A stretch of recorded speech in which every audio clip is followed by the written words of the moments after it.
Welcome to The Beautiful Bag. This is your host, LeeAnne Hayden, cancer survivor, and more importantly, ostomy lifer. Each and every week, I'm going to be bringing a special guest or some inspiration for you and a few little stories along the way so that you can learn what life is like for us to be living in an ostomy and why we all think it's a beautiful bag. So listen in and let's get started.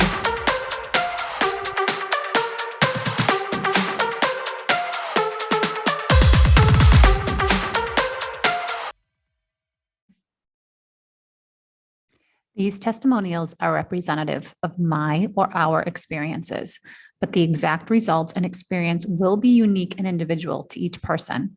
The information provided herein is not medical advice and is not intended to substitute for the advice of your personal physician or other healthcare providers. Hello, everybody. It's LeeAnne Hayden coming to you from the Amalfi Coast. I hope you guys have had a fabulous last 10 days. It's been a minute since I've been on here to chat with you guys because let me tell you, I am so relaxed that I just relaxed. The yoga retreat was amazing, and I want to tell you guys all about it. And then I want to talk to you guys about the Amalfi Coast, but I want to start back from where I left off last time when I was in Rome. It was my last night in Rome, and I told you guys I was dehydrated, and I'm feeling much better now. But let me tell you, that night, in the last night in Rome, in the hotel room, I woke up the next morning. I was exhausted, so I slept really well. I woke up the next morning, and guys, I had a leak. I had worn a flange that wasn't one of my favorites, and it leaked. So what did I do? Right? So what do? I know you guys can totally, completely understand this.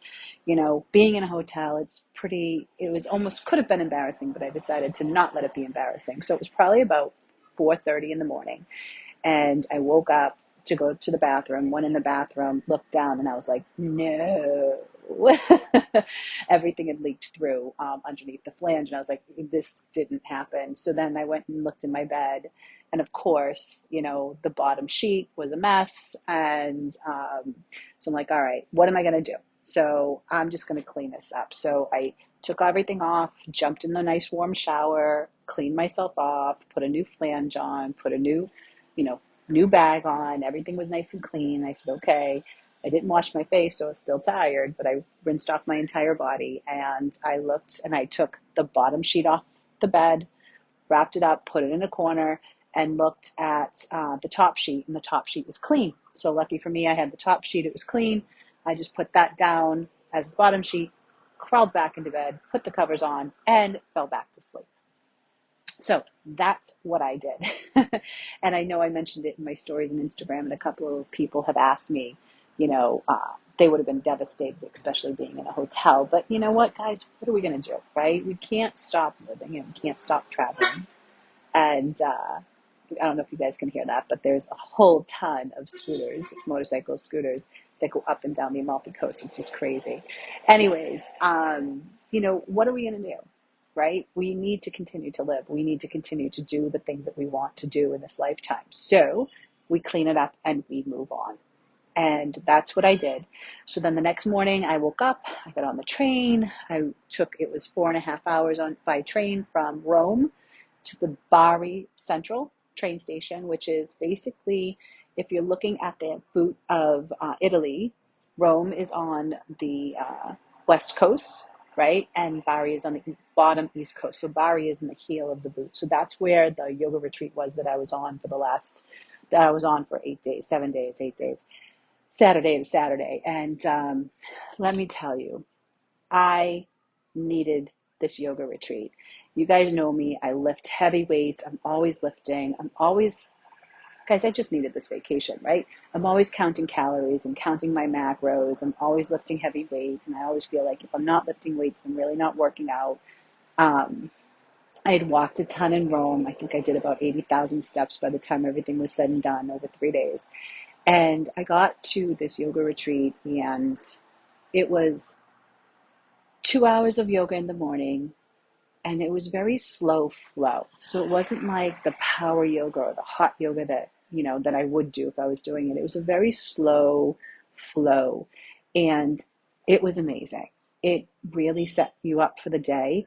And then you had 2 hours of restorative yoga at night, which really kind of calmed your nervous system down after a fun full day. But some of the things that we did, so there were 2 days that we did full on yoga, full day uh, tours, right? So we did some sightseeing. So they had some excursions set up for us, and the first sightseeing day we went to La Tondo. I think I said that right. It had a lot of O's in it. And it was an amazing white town. So a really sweet, sweet town. Everything was white. All the buildings were white. So we did that. We went to another town. I can't think of the name of it right now, but it's where all the grottos are. And Hotel Palisi is there. And if you don't know it, you can look it up. But they have a restaurant inside the grotto. So it's like inside the cave, inside the grotto. It's really, really cool. And I saw it on Instagram like years ago, and I go, I want to go there. I want to do that. It was on my bucket list, and I didn't realize that that's where we were going. So we couldn't get in that day, but we made reservations and went on Friday. So I put a whole bunch of pictures up in my stories on Instagram. It was absolutely an amazing, amazing thing to do. Definitely bucket list. So anyways, that first day of excursions, then we went to the beach and went swimming in the Mediterranean. So we went swimming in the ocean, and guys, the ocean here is like blue green. I'm staring out at the Amalfi Coast right now, and sitting on my deck with a glass of wine and just watching the water. And I'm going to watch the sunset from here, and just watch Amalfi, the town of Amalfi, just light up. But back to yoga before I get to this. So we had a day of a retreat for that. Then we had another half day retreat during the week where we did um, an olive oil farm. So we went to an olive farm, and it was all for olive oil. And uh, this was something that was unbelievable because one of the trees in this olive farm is 3,000 years old. And there's like 50 other ones that are like 2,000 years old that the Romans planted. Guys, think about that. The Romans planted, and they said they planted them in such a way that there was like so many feet apart. I want to say 6 feet, but that's probably a COVID thing. But all of the trees are planted like so many feet apart. They're perfect, and this farm does not change anything with how the trees are. And they went through and explained how olive oil, the difference between uh, virgin olive oil, then extra virgin olive oil, and then almost extra virgin olive oil. And the difference is the time that they uh, pick the olives. So virgin olive oil, they pick the olives earlier in the season, and they're like, this is the one that you can cook with, not like hot, greasy cooking. Basically, use coconut oil for that, but you can, heat this olive oil up, and you can cook with the regular virgin olive oil. They said not to cook with extra virgin olive oil because you end up killing all the flavonoids that are in it. And I never knew that because I just get extra virgin olive oil. So that's something I learned. So the second one that we tried, so they had us tasting them. Second one we tried was extra virgin olive oil. And this one here is picked, I forget the months, but this is the second one that's picked. And so the first one is when the olives are like green. Second one, they're starting to turn a little darker, the darker green, and that's extra virgin olive oil. And they said use this one for dressings or like to drizzle on, to have with fish. And you can cook very light cooking with that oil. Like don't put the heat up too high, very, very light, easy cooking. Like if you could quickly, saute up some crunchy vegetables or something like that. And then the last one we tried is when the olives have basically turned and have pretty much, turned. And that's the last one. And that one is the strongest. It's almost like when you take a sip of it or you try it, it's almost, that kick you get in the back of the throat. That was this one. And this one here, they say, you just drizzle it on mozzarella or drizzle this one on bread. This one went really good with drizzling on bread. So we tried those things. And another thing, I was just thinking of something that he said, and I lost my train of thought. So if I get it, I'll let you know. Anyway, so those are some of the things that he taught us about olive oil, which was pretty amazing. and I ordered some, and I'm having some shipped from home. So it's one of those things. If you find a place, oh, one of the things that he did say. So when you guys are out shopping for olive oil, extra virgin olive oil or olive oil, one of the biggest things he said is when you look at the bottle, make sure that it is uh, processed and bottled in the same plant, manufacturing plant. He said that is so important when it comes to your olive oil because then you know it's true olive oil. So that was the one biggest tip that he gave us. Um, so there's that. Um, if anybody ever wants to know the farm or you want to get some olive oil ordered and shipped, I have the gentleman's information. You can just message me and I will send it. I will be happy to send it to you. I'm getting the cost of it, just so you know. So I'm getting two 3-liter cans of the two extra virgin olive oils delivered. So delivered to my house. So from Puglia to my house, and it was 167 euro to get that amount of olive oil shipped to you. So there you go. So if you are looking for some really good high quality olive oil, I got the hookup. And then the other thing too is we just drank wine. Every night we opened wine. As I take a sip of it. And guys, the wine here is so inexpensive. You can get fabulous glasses of wine for €6. The bottle that I'm sipping now came from Puglia, and this is the one of the red that we were drinking the entire time we were there. Typically, I can't handle the red, um, but this one here, for some reason, I can. It's a Primitivo. That's a type of a grape, and it's called IGP Puglia. And I'm drinking it now. I grabbed a couple extra bottles to just take with me in case of a night I want to stay in and have a couple of glasses of wine and just settle, which is where I'm at right now. So this is my last night in Amalfi. So anyways, so those are some of the things that we did. We also went to on another full day excursion, and we went to Lecce, which is known as the South, the Florence of the South. It's very small, very quaint, beautiful, beautiful, beautiful town. And we went to a couple of other towns, and then we went to a beach again. Way too cold to go swimming in that beach for that day. The weather here has been, mid 60s, and if the clouds are out, it's chilly. If the clouds aren't out, it's pretty spectacular. So we did that, and then Friday, the last day while we were there, the last full day we were there, the girls came with me. Some of the girls came with me. We went and ate at Hotel Polizzi in the grotto. So, and that meal was fantastic, and the pictures are just out of this world of the experience of that was just phenomenal. So I'm so glad we did that.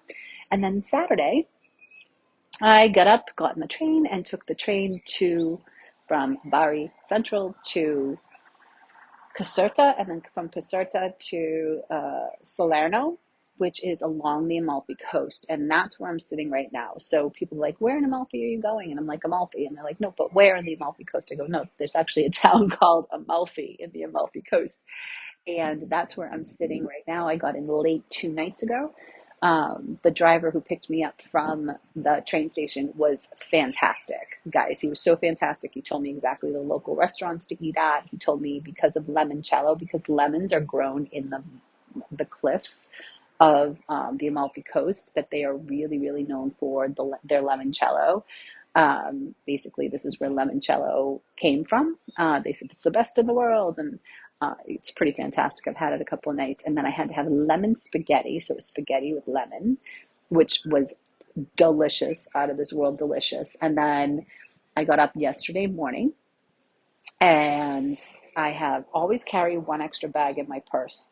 And so yesterday morning I said, I'm going to go explore Positano. I'm going to go down because I'm up on a cliff. So I walk up about 150 to 200 steps to get to the apartment.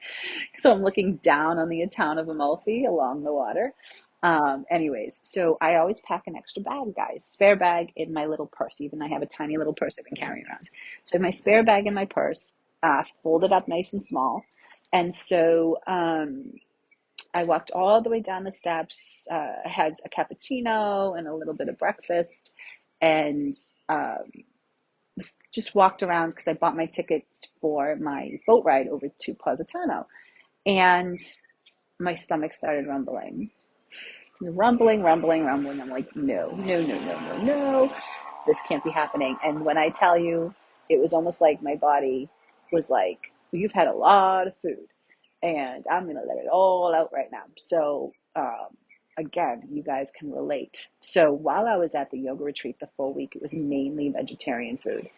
Um, we did have a little fish here and there, and then the last night they did make a ragu with some meat. They called it super meat. Didn't ask what kind of meat. It was yummy.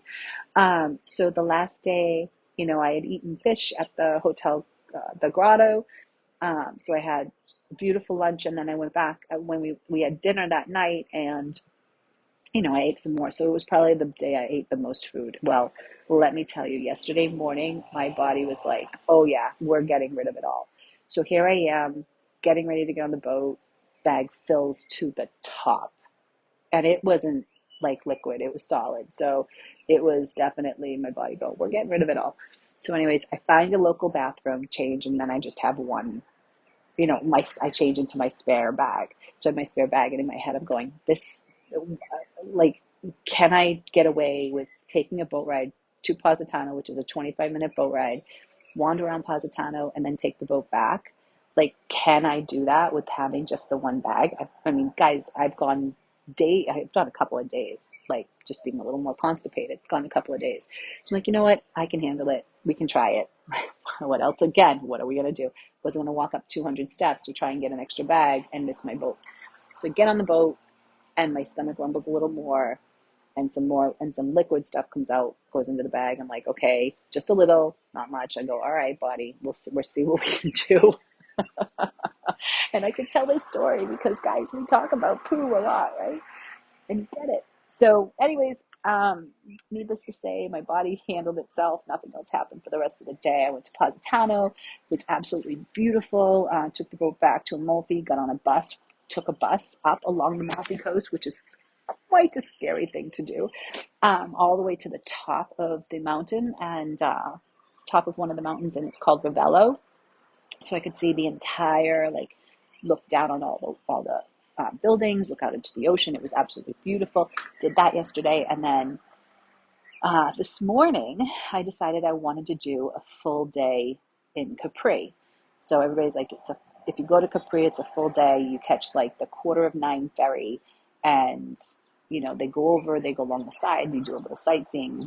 You get to Capri in like an hour and 45 minutes or so it takes to get over there. Actually, almost 2 hours it took to get over there. And then you just spend the entire day in Capri. And Capri, the Amalfi Coast is just stunningly gorgeous. Blue water, like blue, almost royal blue in parts with a hint of green. It's just unreal, the color of the ocean. And it felt like um, Capri is a very romantic place. So I'm definitely going to have to bring John with me next time I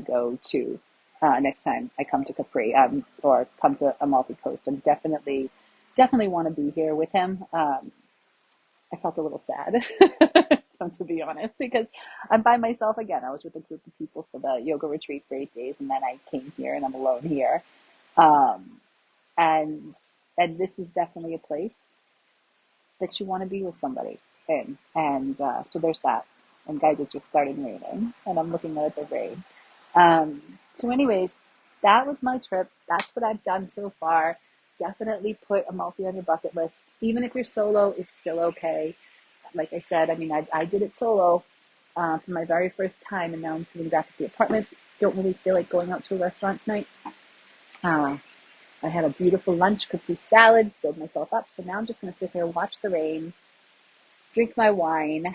I have some crackers and stuff, and just chill for the rest of the night. And tomorrow morning, I'm getting up, heading to Florence, meeting a girlfriend in Florence, and we're going to do Florence for a week. And I still have Venice before I return home. So I hope you guys are all having a fantastic, fantastic day, and we will catch up probably sometime while I'm in Florence, if not between Florence and Venice. I will keep you guys in the loop, and I promise, and I hope you're having such a wonderful day. Ciao for now. Thank you so much for joining us this week. If you enjoyed this podcast, get the behind the scenes at leeannehayden.com/ostomy updates. And also, if you found this episode encouraging, please screenshot it and share it on Instagram. And don't forget to tag me and also the person who was on the episode with me. I occasionally will do special gifts for anyone who does do a screenshot and share it on Instagram or in your stories. Also, lastly, please go to Apple or Google, rate, review, and subscribe to this podcast to keep up with them every single week. I enjoy you guys. Thank you so much for being here.